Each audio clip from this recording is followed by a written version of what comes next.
Well, the trends of the transport sector, I think, accompany the globalization of the economy.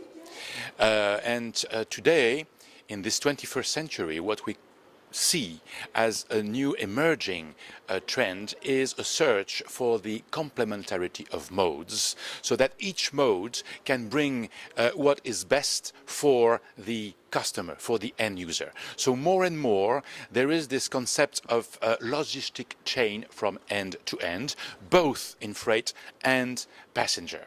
So why am I saying this? Because this has an impact on the evolution of the intercontinental corridors, long corridors. Of course, I'm not going to tell you all the benefits of the rail modes. We all know about capacity, safety, sustainability. But this emergence of new long corridors also gives the needs for new methods of funding, because this is international, this is mega investments, this is private and public, this is usually also going through the loans from the financial institutions. So there is a lot of new schemes to be considered and adjusted to the new projects.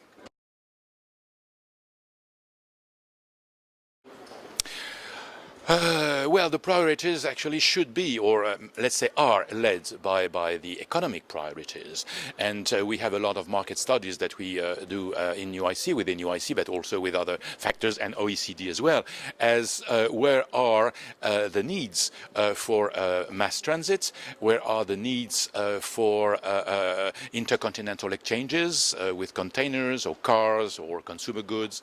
So I think that the market actually is there to guide the priorities in terms of corridors, in terms of railway technology, okay, and then in terms of investment. And we do see everywhere in the world a new list of investments, of rail projects to be invested. You know, it's your own figures here in OECD who say that out of the $11,000 billion that will be spent on transport in the next decades, 40% will be on rail. And this 40% is unprecedented high share, which I think must accompany the forecast of the multiplication of rail transport by 8 for freight and by 5 for passenger in the next decade as well. So there is no hazard there. There is actually a real economic logic and also a high complexity, because, as I said, this is in terms of complementarity of modes and in terms of very high complex scheme of investment.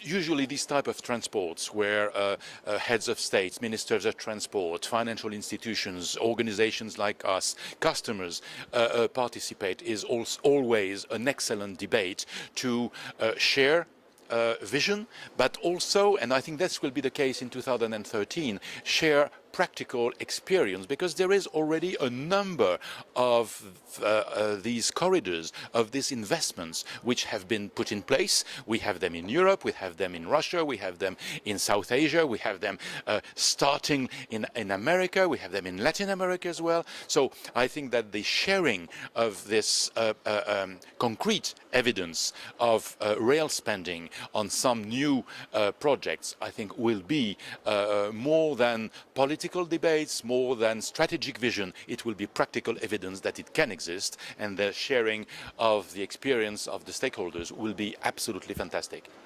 And I'm very happy that I will be there to share mine.